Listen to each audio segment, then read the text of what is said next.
to Something for the Turbo, the new weekly podcast brought to you by Unfound, the global platform for the travel-loving cyclist. Welcome to the show. I'm going to skip the bit today where I tell you to subscribe to the podcast and tell all your cycling friends and to download the Unfound app to join the global cycling community, because I'm delighted to be joined by Steve Cummings. Steve probably needs no introduction, but he's been one of the most entertaining riders in the peloton over the last 15 years with multiple breakaways. He's had successes, winning stages at the Vuelta, 2 stages at the Tour de France. He's won the British National Road Race Championship, British National Time Trial Championship, all in the same year, and many, many other fantastic results racing all across the world for some of the biggest teams there are to race for. We discuss all this plus much more in a really interesting conversation, and I'll cut straight to the chase. Without further ado, here's Steve Cummings. Steve, thank you very much for joining us. How are you getting on? How are you? Yeah, really good, thanks. Really good. Surviving lockdown? Yeah, it is a challenge, I must admit, sometimes, but generally pretty good. You know, the bike keeps me sane, and things are starting to move now. Like my daughter's going back to school, so there's signs of improvement, I guess. A bit of routine and normality, I suppose. But I wanted to kick things off by saying huge congratulations. You must be over the moon with Liverpool's winning the Premiership last week. That's a big one for you. Yeah, it's kind of overshadowed a little bit by like we say, the lockdown and everything like that. But it was huge. I didn't feel like ecstatic like I did when Liverpool won Champions Leagues and stuff like that. I think it's just because we've known for a long time. It was just a question of time and a matter of sort of like when rather than if. So I don't know. And then like now it's kind of sunk in, and so many years, and it really means a lot to a lot of people, because around here, you know, you're born red or blue really, and that's it.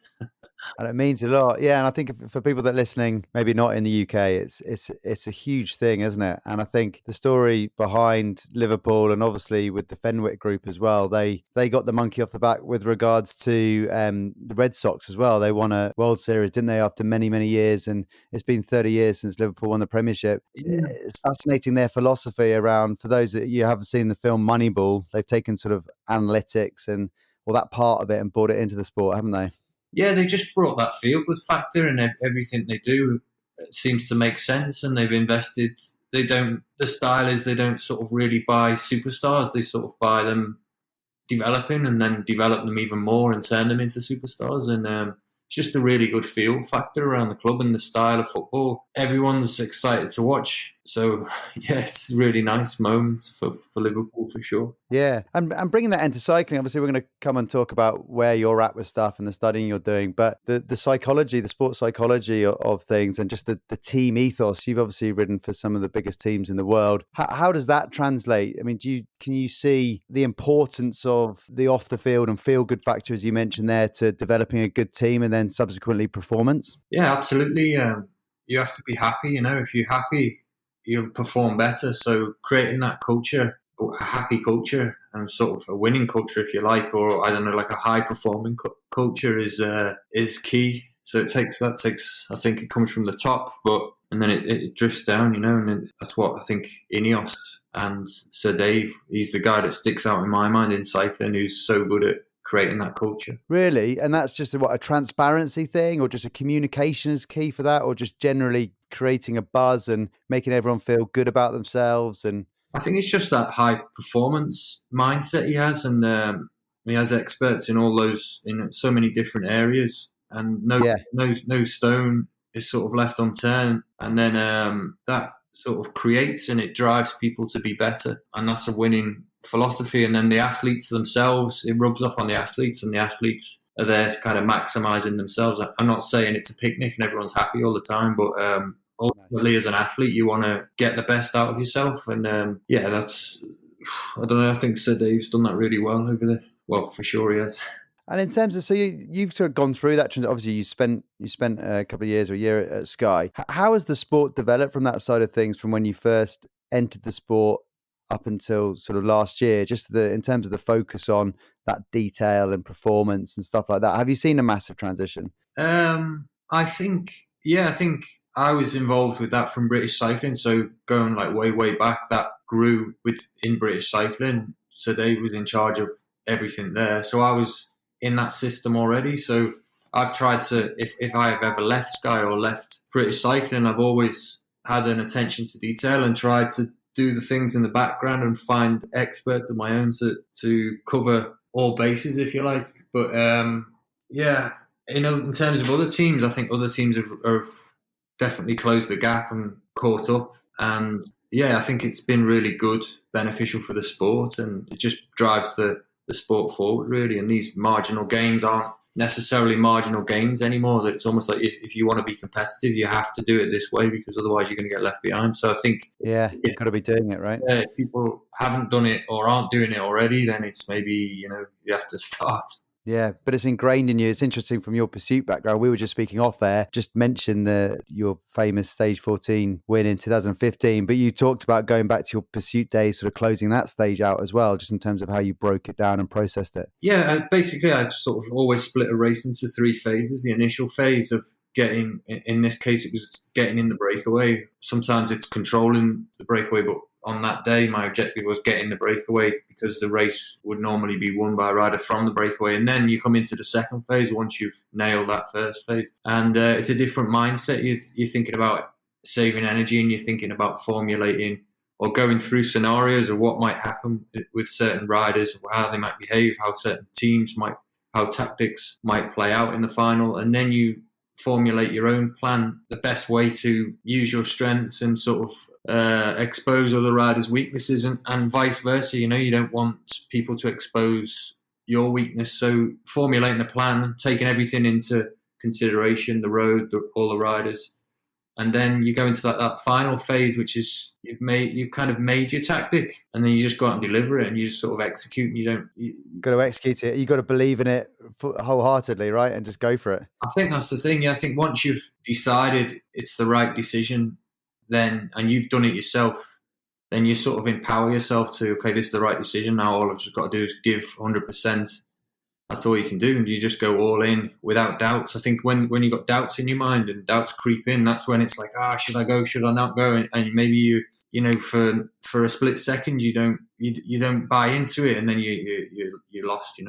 Yeah. You got to go. Yeah, exactly. All in. Those doubts can be catastrophic. So let's go back to Liverpool in 1990, and let's go back a bit in terms of your emergence into cycling, because you had success at a young age. When did you pick the bike up? How did you fall in love with it, and when did you realise you're pretty good? So I picked the bike up, I think around 11, but it's I think around sort of 12, 13, I started going with the club, probably around 13 years old, because of insurance and stuff like that. And I went on an all mountain bike. I don't know, I tried all sports, but I particularly liked cycling.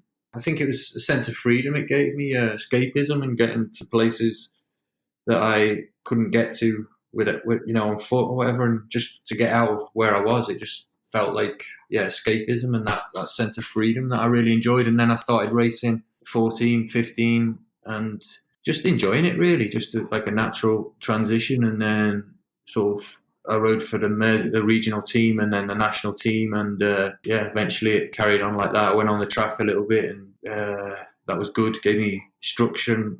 That was sort of when Sir Dave, I guess, took over, and that kind of changed things a lot for me in that system, the way I thought about things. And I guess I was more organised, more structured, and just more professional ultimately, and then turned professional and raced a long time. It took me a long time before I got those big successes, really. But eventually, with hard work and good planning and dedication and resilience, it all sort of comes out in the end.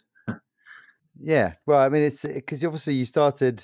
Where did you start? Yeah, that year at Discovery, didn't you? That's when you kind of came to a lot of people. I think it was 2005 with a Belgian team called Lambo Credit, and Lambo Credit, it's probably I don't want to talk bad about them, but it wasn't the best team. It was probably one of the worst teams you could be in terms of, like, it was a small budget, and when the budget's small, it's hard to organise. So it was quite difficult, and it was a good lesson, because I had to fend for myself in many ways. So that was good. And then I signed probably for the biggest team at the time, Discovery Channel. Yeah. So it was like a complete change. And I really enjoyed that. But Discovery closed at the end of that year. And then I went to Barlow World so that was Italian managed and more Italian structure, more Italian system. And again, I really enjoyed Barlow World. And that was like another team cultural experience as well. And again, I learned a lot. And And you had a few Brits there as well, didn't you, at the time? Yeah, G was there, Froomey was there. Yeah. I don't know who else. I think that was the only Brits. And then we had like Robbie Hunter was there, Daryl Impey was there, Gasparotto was there. There was a lot of good riders. Yeah, great team. Yeah. Yeah. But I just remember like we were all young, we were all having fun, and you're kind of on the upward curve, like enjoying the journey really without too much pressure of performance. Yeah. Yeah. And then Sky was set up in 2010, and so Dave brought you over, did he? Yeah, and then I was maybe gonna sign for Astana that year because Brunel was coming back with Astana, but I signed with, I think there was only of course, because you worked with him at Discovery. Yeah, there was only a 1 year contract. At Discovery. How did you find him? I mean, he's quite an infamous guy in the sport and quite divisive as well. How did you find working with him?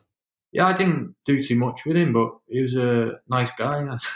That's it. I remember a few conversations, and he was nice, supportive, encouraging. So I don't know. He was nice. What can I say? Yeah, fair enough. Yeah. And then obviously Sky for a year. How did that pan out? So Dave offered me 2 years, so I signed there, and I think it was a big finding out phase, really. Those initial first years for the team, they were trying to. I guess they're always trying to innovate things, and sometimes I think they took it a bit too far. And my first year was okay; it wasn't super. I did a good Giro, and then I went to the Tour. I think that was a mistake. I raced. I raced so much. Like I did everything really. I think I did Paris-Nice, Catalonia, and Pays Basque, and Amstel-Flèche-Liège, and the Giro. And I'd done races before Paris-Nice, and then I went to the Tour and I had a recamp. So I was pretty cooked actually at the Tour. Yeah. I didn't perform, and Brad didn't perform. And this was, Dave had sold this Team Sky on winning the Tour with a British rider. I think Brad was 17th or something on GC, and just miles away really. So it wasn't great. And then the second year, I was much better, but I'd signed a contract to leave in, I don't know, around about April or May or something like that, I think. And I got pneumonia anyway that year. So I didn't really enjoy too much that last year, if I'm honest. It was quite difficult. You got ill and then joined BMC, and then you had I remember the crash you had at BMC. Oh, that's quite early on your time with them, wasn't it? Yeah, I broke my pelvis in February. It's a bit of the season that year. So yeah, I was flying really, and then I fell in Algarve, broke my pelvis, came back in April in Pays Basque, fell on the last stage, broke my wrist, came back in May, I think, for Tour of California, broke my wrist again. Then I went to Tour of Swiss, finished Tour of Swiss, and then I got selected for the Tour. I don't really know how, but I did. Did the Tour, and it was okay. It wasn't great. I was Rickenell, right?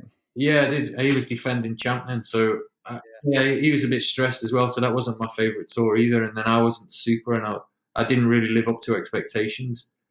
Yeah. But I think when it was tough chasing back from an injury. I kind of wanted to ask you how, because that was a bad injury, that one in February, wasn't it? I remember. And I think they're all bad. Like if you break your pelvis, for me, I couldn't ride a bike for 6 weeks, so that's like starting. That's longer than I have off after any season. So it's like starting in.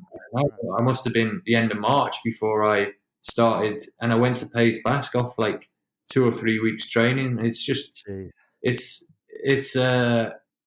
crazy to think that I was stressed about not performing at the Tour, because then you break your wrist, and okay, you can ride, but you're riding on the trainer.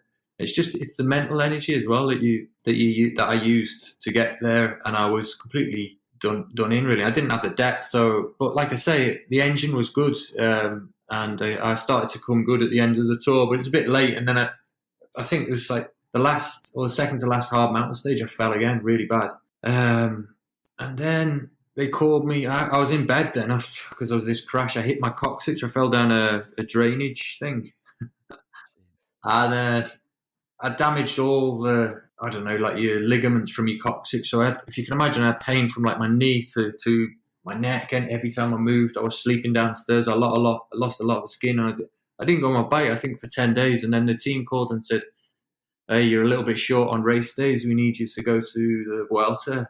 The Vuelta. No way. Yeah, the Vuelta started in 10 days. I was like, God's sake.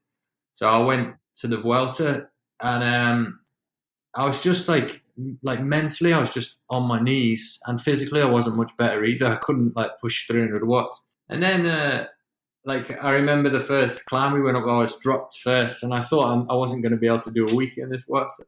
And then, like, slowly, I started enjoying it, and we started having a good laugh at the dinner table, and I had an ice cream and a beer, and just relaxed. And I started to get better each day, and then, like, really flicking back to what you were saying before, just really trying to nail like that phase one of the race, whatever my job would be, just like really trying to get stuck into that phase one. Eventually, I think it was stage 13. We started. 13, yeah. Stage 13. We started in Santiago de Compostela. It's like, you know, the end of the pilgrimage for many. That's where the famous walk is. And we started there right outside the church. Stage 13. I think the convoy car was 13. I've got a feeling I was 113, something like that. There's a lot of strange things going on that day. Anyway, long story short, I won the stage, and I was absolutely flying. And then a month later, I went to China and won again in Tour of Beijing. Yeah, I remember. Yeah, which is a bit again. I was struggling for the first 4 days, and instead of having a massage, I went with this 1 year to have a beer instead of a massage, just to relax. And I just needed that mental break, really. And my head was just full. And I just tried to enjoy it, but be professional as well. And won the last stage. So that was really good, because that changed.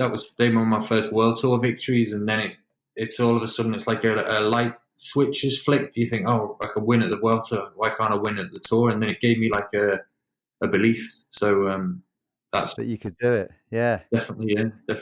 Yeah, I didn't realize that was all in 1 year. Actually, I thought it was the Volta the following year after that tour. But yeah, of course, that mental element though is so hard. You constantly.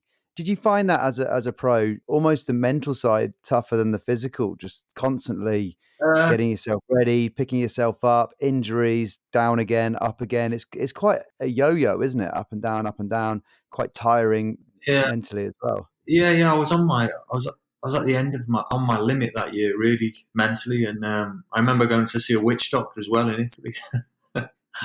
Really, I was just like desperate, you know, and anything within the rules I would have tried. So that was. I went to see a witch doctor, and they call it, it's like a thing from the south called malocchio. And they said, oh, he's got malocchio. And this witch doctor tried to cure me of this malocchio.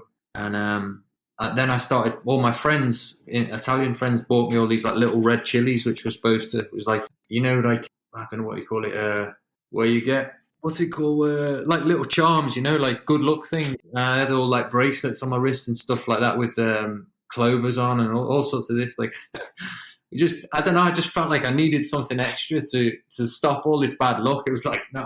Yeah, I know. It's one thing after the other, and it's kind of weird, right? Because it's probably detrimental to performance. And I've been wondering for a little bit, obviously, with this lockdown, and I'm sure the current pros are incredibly frustrated. But for those that have sort of got their heads straight and thinking, okay, the tour's going to happen, it's not often that you'll have a peloton arriving at the beginning of the tour, mentally fresh, physically fresh, and good to go. It could make for quite an interesting race. What do you think?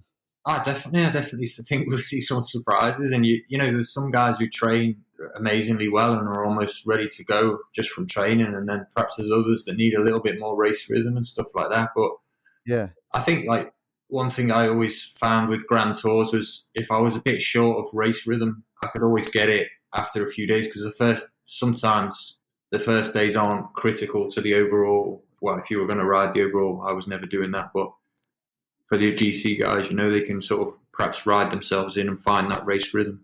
But yeah, I definitely will throw some surprises out. And just like I was talking about before, about that depth, missing that depth of spring and racing, and that might affect people later on as well. So be really interesting. I think though, like nowadays, that people can train so well and so precise and look at workloads and all that stuff. There's a number on everything that, you know, the people who are organised will get it spot on the same. Yeah.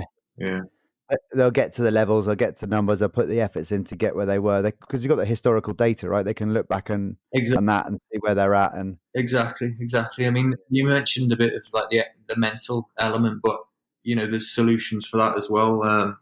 So yeah, I don't envisage riders like, let's say, from Ineos I'm only picking them out just because I know the system and I know the riders, that I don't envisage them, being way off the pace or anything like that. But perhaps other teams I don't know may struggle a little bit more, Yeah. With the increased sophistication, obviously you've seen it throughout your career. You mentioned you're trying a witch doctor in times of mental strain, but you must have seen like many sort of fads and phases throughout your career that have popped up and then sort of dispersed again. What are the sort of ones? Are there any that stick out of the things that everyone said this is the next best thing, and it's just sort of faded away, be it sort of technology or training or nutrition or? I think one of the most ridiculous things for me, and it remains the same.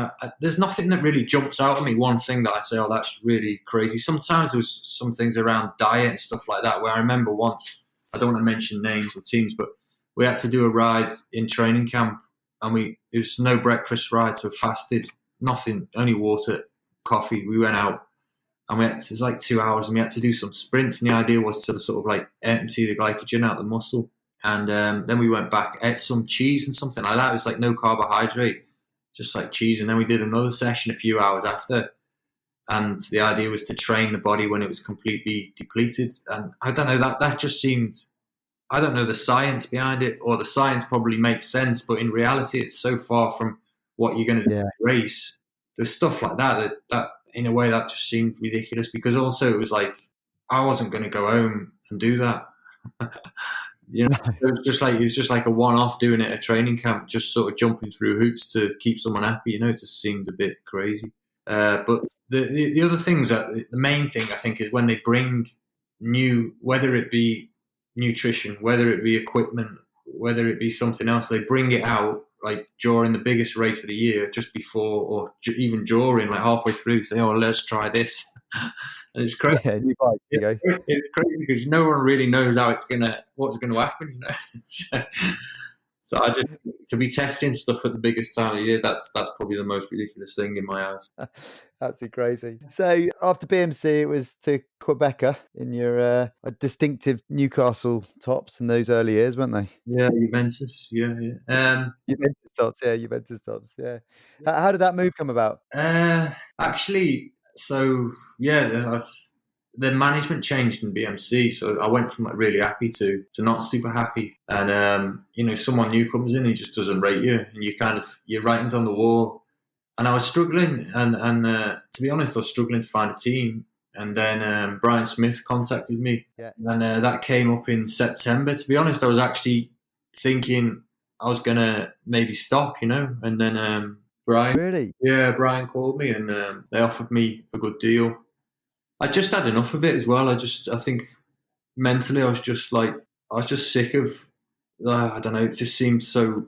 We can talk later a little bit about the cycling model and how it creates uncertainty and just those short-term contracts. And like you say, if you're unlucky one year with injury or performance and things don't happen, then you've got maybe 6 months to prove yourself before the writing's on the wall. It's just real high pressure. So I guess I was just a bit sick of that, and also I felt like I'd worked so hard and never managed to quite get it out. I mean, I did the Vuelta and stuff like that. I got it out there, but signed for MTN, and then things from day one, even before then, things just really went well for me. I really clicked with Brian. He was really good. We'd speak regular, which was fantastic for me, because I used to get frustrated with people around me, because I was always like putting everything in, and if the bike wasn't ready or if something wasn't quite right, I'd get really frustrated because I felt like they weren't putting in 100%, which is what we needed to maximise the team, and ourselves. So that used to crack me a bit, and he really helped me with that, and he'd get on things and he'd chase things up and chase people, and it just left me feeling good and brought me to the racing good, like physically and mentally, really well. And I won my first race with MTN in Mallorca with Valverde, and then I was just really consistent all spring. I think I was top 10 in Tirreno, and I helped Louis Menches win Coppa Bartoli, and I was just enjoying it. Dauphiné, we did a good race. Teclamanot had the King of the Mountains. Eddie had the green jersey. I think Eddie maybe won a stage as well. I can't remember. But for a wildcard team, this was all amazing stuff. Yeah. And then it accumulated in the tour because I had to be on it to get selected for the tour. Really, I had to be really super on it. We had a lot of good riders really, and they wanted, because it was an African team and what the team was about, they wanted to take a large percentage of African riders, which was fair enough. So it just meant being European, there was only limited spots, and we had a lot of good riders. Like Matt Goss, Eddie, Tyler Farrar. There's a lot. Yeah, it's a great team, wasn't it? Yeah, a lot of good ones. Yeah. Yeah. What happened then? What happened then? Stage 14. Talk us through it. I mean, we put it out there if anyone's got any questions for you, and yeah. by far the majority are of that day. I mean, it's such an iconic day. Nelson Mandela Day. It all just came together, right? Yeah, exactly. Exactly that. Really. We spoke about it earlier about how I'd split things into phases and how I felt in that tour. The team objective was purely stages, and I had sort of put crosses on 5 with Brian. We said like these 5, we try and get in the break and try and go for the victory on these days. And I was running out of days. I think it was the 3rd day. Yeah. And I'd been so frustrated with myself because there were days where I was like, I should have got in the breakaway, never quite did it. And again, it was a weird one because it was almost like it took me till stage 13 till I actually felt like on stage 13, like again, a switch had gone and I started to feel good 13 days into a Grand Tour. And then, weird, isn't it? Yeah. And then, I don't know, on the day, chaotic start. A few climbs up and down, everyone fighting to get in the break, sprinters fighting to stay in the peloton. It's quite risky. The race is like really open, really, really full. You can imagine the helicopter might be out and motorbikes and cameramen and just chaos, really. Chaos. Very, very, very hot as well at those days. And eventually I got into the breakaway. And there were a lot of good climbers, Simon Yates, Uran, Pinot, Bardet. Ridiculous. Yeah, it's a great group. I don't know why it sticks in. I don't know if it was obviously for me, British rider, and then obviously Qhubeka as a team. That was a great story. It just all culminated together to end up being quite an iconic stage. Whoever you were supporting, it was just such an exciting finish as well. Yeah, coming in those last corners, like what? Why is he on the front? What's he doing? Like, and it's like everyone was biting their tail. Someone wrote in and said they ruined a sofa during the end of that during the end of that stage through jumping up and down. But it was just really exciting to watch. I'm sure when you're in the zone, you probably didn't feel it. But have you looked back on it and sort of, can you see that? Yeah, have a look. But I think that finish is kind of iconic anyway. Sometimes they have it in Paris-Nice and they've had it in the Tour a few times. And I think it was an interesting stage as well because there was the battle for GC behind as well. Things were happening like Valverde and Contador and Froome, and they were all moving as well. So there was almost like 2 races. Like we were coming to the top as they were at the bottom. And yeah, I think that added to the suspense, if you like, because there's almost like they couldn't have enough cameras on the road because people were going forwards and backwards, and it was all over the place, wasn't it? I think Quintana had a big, and I think I was like sort of initially, let's say, dropped from the group, but I'd say like smart pacing strategy. So I was like gone, and everyone's like, "Oh bloody hell, that's it." Then switch the TV off, kind of thing, and then like one by one, I was picking them off until at the end managed to catch them both, and then. Yeah, I guess the final. Yeah, like you say, some people are like, what's he doing in front? But yeah, I had a good plan. It was all good plan, right decisions, and just executed it really well, I think. All under control. Is that pursuit background, power for the line? Yeah, we didn't know that at the time though.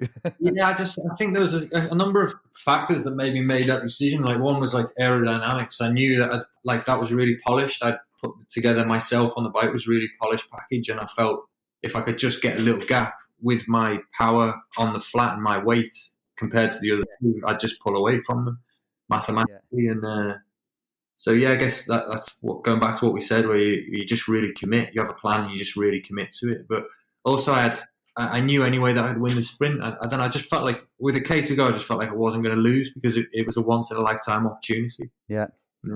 Although you did it again the next year. Yeah, it's different. I came as like a different animal. I was just like, again, it was a mental thing. I just realised, bloody hell, like I'm strong. I'm much stronger than I thought. Once I can get it down, get consistency, and I just tried to be consistent, and that definitely 2016 was my best year, and it coincides with me not having any injury or illness, and from February till September, when I did crash in September, but from February to September, I was winning like every month, but not just like winning World Tour races, and it's bonkers really, because not many people can do that. No matter if you're a climber or a sprinter, and I wasn't either. I was just someone in between. So going back to both those stages, I mean, do you consider them your best days on the bike, or are there other sort of less celebrated days that you either enjoyed or just felt stronger at? Obviously, got the nationals as well. But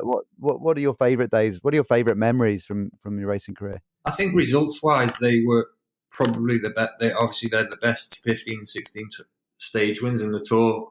But performance wise, in 2017, that period when I won the nationals, the time trial, and then the road race, I went to the Tour, and I think it was the day Tom Simpson died, so I was alone with quite a long way to go still. But we did a climb called Porte de Balais, which was quite interesting because that's the climb I'd crashed on some years earlier with BMC. So it was a memorable thing that I'd come back, crossed that climb, which is an HC in the Tour first, alone in the front of the Tour de France, and that was the Queen stage of the Tour. And like in terms of power and stuff like that, well, that was probably the highest numbers I ever reached, but I didn't win.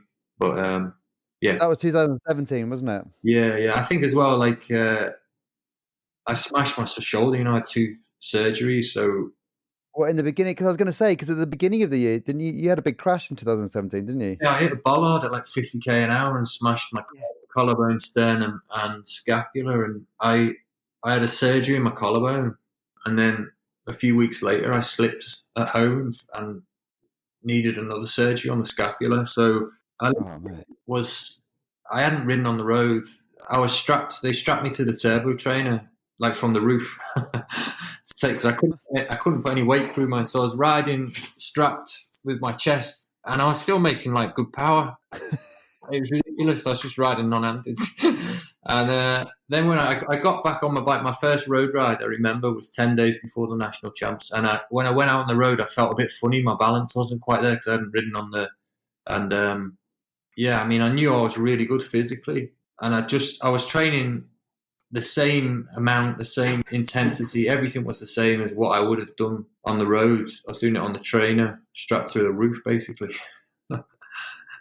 Wow. And you just felt you came into it sort of fresher, I suppose, despite the injury in that regard.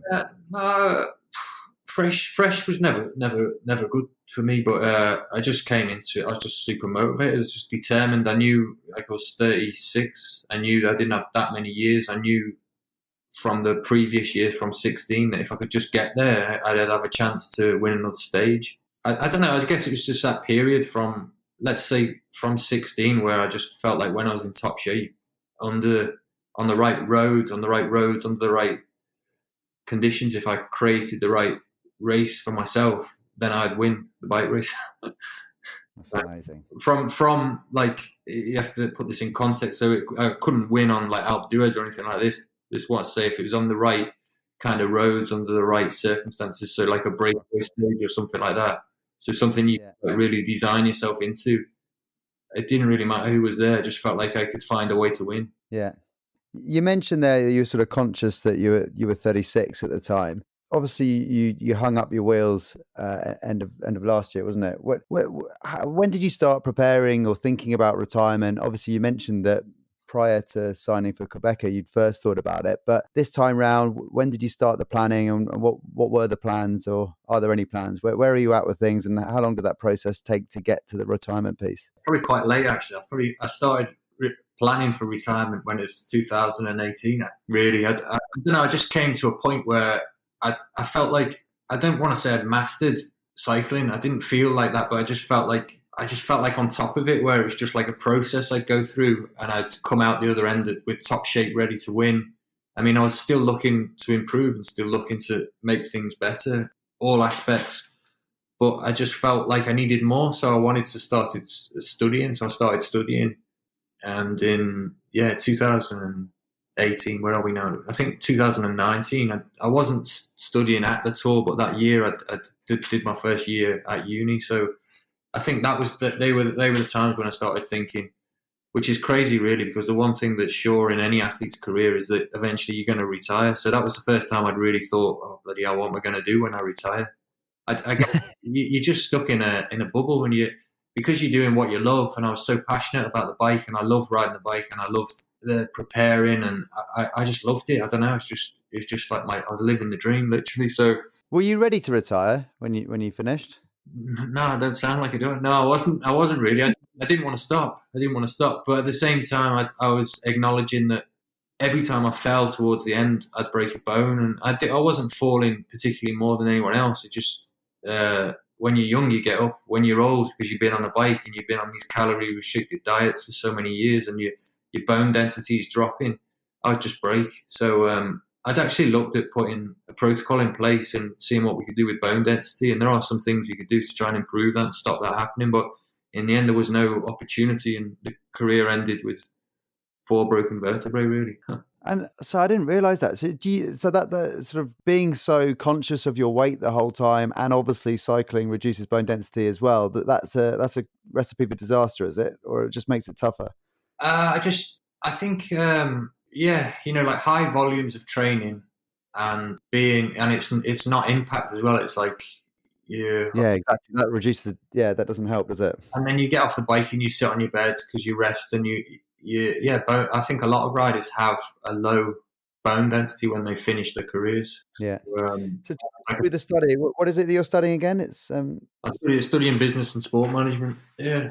And how are you finding it? Yeah, I love it. It's kind of all related. I mean, it's nice to go into other sports and look at other sports and what they're doing, and see like there's definitely transferable things, and look at business and see what's happening in business. And really, I enjoy it. It's helping me sort of explore and look for the next chapter. Yeah. And I find that I've spoken to a few cyclists, and I think when you are in such a high performance environment for so many years and having to deal with such adversity and challenges and travel and quite stressful situations, and then you think about potentially like moving into the business world, as you mentioned, I think it's easy to underappreciate just how transferable and how valuable your skill set is in terms of taking that into a corporate world. If you can find someone that's understands that and sees those skills, then it can be very powerful across any industry, really. Yeah, I think so. I think there's things we obviously as sports people you can learn from business and vice versa. Sometimes people just want to hear your story, not necessarily when it went well, sometimes when it went wrong and how you dealt with it and stuff like that, because perhaps people can associate to that more than things going really well. So we worked quite closely, and I put together a corporate speech as well, which was I was going to run that out, and unfortunately because of the COVID thing, all that's gone now really at the moment. But it was like a nice process to go through, like downloading all your career, if you like, and just sitting there thinking, bloody hell, it's all right to not do a great deal for 6 months, just take it easy, or a year or whatever, just take it easy and just, I don't know. Are you okay with that though? I mean, are you okay sort of doing nothing, having had sort of every day probably planned out for the previous sort of 17 years or whatever? How are you finding the relaxing piece and switching off? Do you have days where you're climbing the walls and finding it very frustrating, particularly at the moment, but just generally? Yeah, I think with me, I think because I wasn't really a guy that, if someone said do this, Steve, I'd always sort of question. I'd always say sort of why, maybe I wouldn't be good in the army in that sense. But I was always questioning why. So, and I wouldn't really buy into it if it was just, unless I understood it. So I always wanted to understand things, and I like to take ownership of everything around me, of my program and my performance. So I think that's helped me a lot, because it's the same now. I still see it a little bit the same. I want structure, because if I don't have structure, I don't have order. If I don't have order, it's going to be chaos, and I need to be. I need that structure, and so I still ride my bike, not as much as I did, like maybe half, maybe not even. And I try. When I start studying, I start my watch, and I have an X amount of time where I'm going to study. So I try and be. The structure's the same in many ways. But it's going to be utilizing that. I mean, I can tell just from the chat we've had today that you'd love analyzing your own performance and how you can get better, even from going to speak to the witch doctor and stuff. And, to have that kind of critical thinking, a lot of people tend to, particularly in that I can talk from the business world, obviously can't talk from a cycling world, but will look for the path of least resistance, where it sounds like you like to get to understand or get to the bottom of it and figure out the best way forward. And that's a pretty valuable thing to have in a business environment. You just now need to find something to channel that focus on, I suppose. Yeah, exactly. I just try and ask the right questions of myself, really, and I think, like you say, I think that's quite useful, because sometimes people, like, tradition and like culture takes over, and sometimes it's not the best way to do something. Sometimes there's better ways of doing things. Yeah, exactly. And challenging whatever the process is in place, right? I think sometimes people take a step back and challenge it. Yeah, keep learning, keep moving forward, and I always like one eye on outside, what's happening in other sectors, what are they doing, and how can we utilize what they're doing. It's what they've. Yeah, exactly. How you can bring it in, and and that's kind of interesting, because I'm going to open a can of worms now, and where are your, if we were to take a sort of critical eye in terms of the structure of cycling as it is at the moment, and what would you change, or what do you think needs to be changed to improve the welfare of the riders and the sustainability of the sport? Welfare of riders, I just think it's a really difficult question, and I'm not super happy giving an opinion, because I haven't looked into it enough. But the things that I do think is, like, we don't have like fundings, like invasion sports. They have a stadium. We don't have that. So our model is really, we're reliant on, like, rich or big sponsors coming in, and often it's short term. There's no, like, longevity, and that just creates uncertainty, short contracts, and that's going back to, like, what I was saying at the start, where you're only, sometimes if you're a neo-pro, it takes you, let's say you get a 2-year contract, takes you, maybe if you're coming from Australia or someone like that, maybe it takes you a year to find your feet in Europe, to find somewhere to live, then you've got sort of 6 months to prove yourself the next year. It's the time frame is so short, and that is really hard. But it's easy to point out problems, but the solutions, I don't know what the solutions are, really. There's so many different. You've got RCS, ASO. I don't know. I don't know the answer. It's so conflicting, isn't it? And I don't think it's. I mean, I think the one thing about lockdown is that it shows that all sports aren't immune to it. I think cycling infrastructure issues are well documented. But I was listening to even rugby. This is a topical situation within rugby in terms of short-term contracts. And I was listening to Ellis Genge on House of Rugby podcast the other day, and they're trying to figure out the best way forward there as well. Players only having 1-year contract. How do you build that sort of longer term? As an athlete, you need to look after yourselves, and the way the sport's structure doesn't necessarily lend to that being the case. And with cycling, there are so many different parties, all with different agendas. It makes it so difficult for athletes coming through to plan a career or to basically get the best out of themselves. Even you, just talking through your career there, you've had some incredible successes, but I'm sure there are times you said that you probably raced because your team told you to race when you really shouldn't have, and you were knackered mentally, physically. That it's so challenging, right? Yeah. No, for sure. I don't know. Going back to the business model, I don't really know what the best business model is for cycling. I think personally, I love the tradition of the sport, so I love all the iconic races, the iconic roads. But at the same time, I do acknowledge that perhaps from a business point of view, cycling has to grow and go to these new countries and new areas to attract new sponsors. So I just think it's about finding the balance. But I don't know. I don't know whether they could finish races on circuits and charge to go in the circuits. I don't know how that would. For sure, at first it sounds crazy and all the public are going to kick up a fuss. But in reality, people don't like change, but once they get used to it, it's all right. But you can imagine at the Tour de France, if everyone was to pay £1 for watching the Tour de France, it'd be a different ball game altogether, I think. Yeah, no, you would too. And I think I mentioned on the podcast before, then the other avenue is trying to embrace technology to try and create a different revenue stream, be it through content creation or be it through something that gives the teams themselves. I don't know whether you franchise the teams and then build a system that gives them a revenue generation through, I don't know, highlight packages through an app or something like that. There must be, people are using technology for good in many different ways. So there must be something there that can help the sustainability of the sport. Otherwise, it's going to get difficult if it's just relying on sort of wealthy corporate sponsorship year in, year out. Yeah, exactly. And I just think as well, like some of these big sponsors, they come in and it's not super clear because the UCI are always changing and chopping and changing, and the UCI aren't, like, I don't know, sometimes it doesn't seem I don't know, like they apply the rules. Sometimes they're, I don't know, their interpretation of how they apply the rules isn't perhaps as it should be, and I don't know, it leaves like this window of unknown, and things are unknown, and that's not a good place to be in. People need to know where they are so they can commit. Yeah, I think. Yeah, it's tricky, isn't it? And obviously this year racing hasn't really happened, but prior to lockdown, were you tuning in as a fan and watching the racing? And how did that feel after so many years on the other side? Yeah, I didn't. What did I watch? I didn't really watch. I don't think I watched anything, to be honest. No, I don't think I did. I think I was just busy. I don't think I watched anything. Nothing jumps out at me that I watched. No. We've got I've got a few questions that people have written in that I can put to you, if that's all right, if you're open for those. Yeah, sure. So rim or disc brake, what's your preference? Right at this moment now, I'd pick rim brake, but in the future, I think disc brake. Really? Still rim brake now?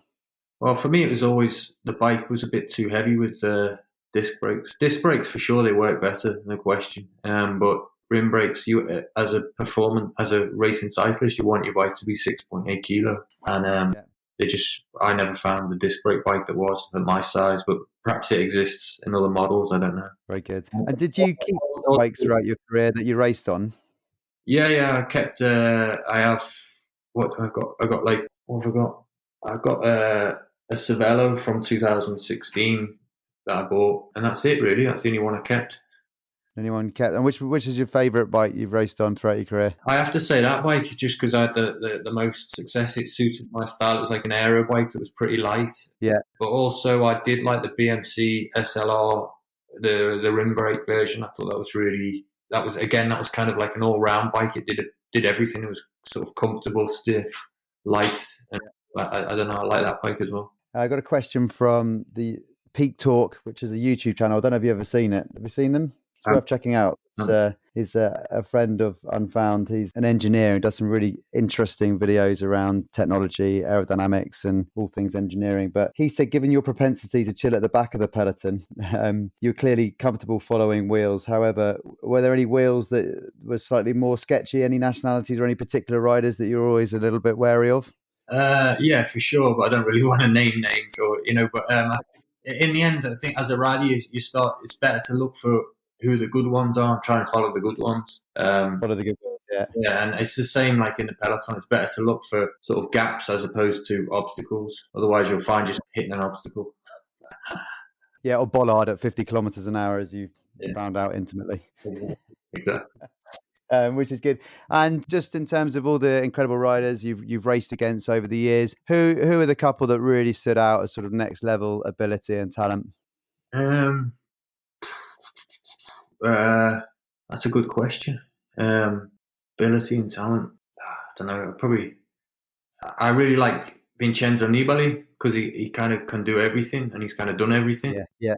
And he's not afraid to light a race up as well. Go for it, is he? No, I'm just drawn to him because of the diversity of what he's won. He's won classics. He's won Grand Tours. Yeah, he can. Yeah, I don't know. I just really like Nibali. He'd be my number one. Sorry to the. Is he a nice guy as well? Sorry. Is he a nice guy? Yeah, he's very good. Yeah. He lived not a million miles from me in Italy, so sometimes I see him, and yeah, very nice. And are you still spending time in Italy? Well, not the minute, but we're due to go. We will do. Yeah, as soon as we can. I think August maybe we're going to go back. Yeah, I was going to ask you where your favourite place in the world is to ride a bike. Is it Italy? Pretty boring, yeah. Italy, I would say. Yeah, fair enough. And someone else has asked, what's the funniest thing you've ever seen racing or on the bike? Yeah, I don't know. I didn't see too many funny things, but one memory that sticks out was Matt White bought ice creams in the Giro, mid stage in the Giro. It was a long stage, one of those really long, almost like a transition stage, 200 plus kilometers, pretty hot. Brake had gone, I don't know, let's say 4 French riders. The break was going nowhere, and he went back to the mechanic and got some money, and then he came back to the front of the peloton. Peloton was all in like one line, and everyone was kind of having a bit of a chat. Stopped at a bar, bought some ice creams, got the ice creams, and was giving all the ice creams out to the riders. I think that's one, perhaps not super funny, but it's just like a nice memory that I remember. And then, like, when I think back now and watch the Giro, it is kind of funny because it seems like there's no space for that anymore. No, do you think the sport has changed in your time? Definitely, yeah, definitely. I think, like, as I say, the level's gone up. I just think it's due to that, like, that approach of like leaving no stone unturned. Yeah, everyone's totally on it, right? So there's no, and just looking into everything, you know. And is it less fun now, do you think? I think there's more. There's like I think there's definitely an extra stress, and I think it's only going to get more and more. It's like if you're not at altitude, you can't compete. So like riders live at altitude. Perhaps careers will get shorter because maybe they'll just be fried mentally because it's just like race, altitude, race, altitude, race, altitude. That's a big demand on family life as well. Yeah, of course. Talking of which, is that your daughter? I can hear in the background. Yeah, I'm just doing a bit of homeschooling as you do. Multitasking, Steve. I like it. Steve, thank you so much for taking the time to join us for a chat. Have I missed anything? Is there anything that you wanted to mention or any questions you've got? No, that's great. Thanks, Jules. Yeah, I really appreciate it. Really good. Stay in touch, won't you? Let us know how you're getting on and what you're getting up to. And if anyone is interested in getting in touch with you, either from a corporate speaking perspective or any other perspective, have you got a website or your Instagram? Can we put that in the show notes? Yeah, Instagram, or just my email address is on my Instagram page. So I'm doing most of my, let's say, promotion or whatever you want to call it through Instagram. Cool. Excellent. So you can get in touch with Steve if you've got any questions, you want to book him for a post-lockdown corporate chat or whatever. I'm sure he'll be more than happy to come in, and yeah, we'll go from there. So stay in touch, mate. Let us know what you're up to, and we'll hopefully speak soon, no doubt. Thanks, Jules. All right, mate. Take care. Thanks, Steve. Thanks a lot. Thanks for listening. Please subscribe to the podcast. And more importantly, don't forget to download the Unfound app and join cyclists from around the world on the Hub. We'll see you on there.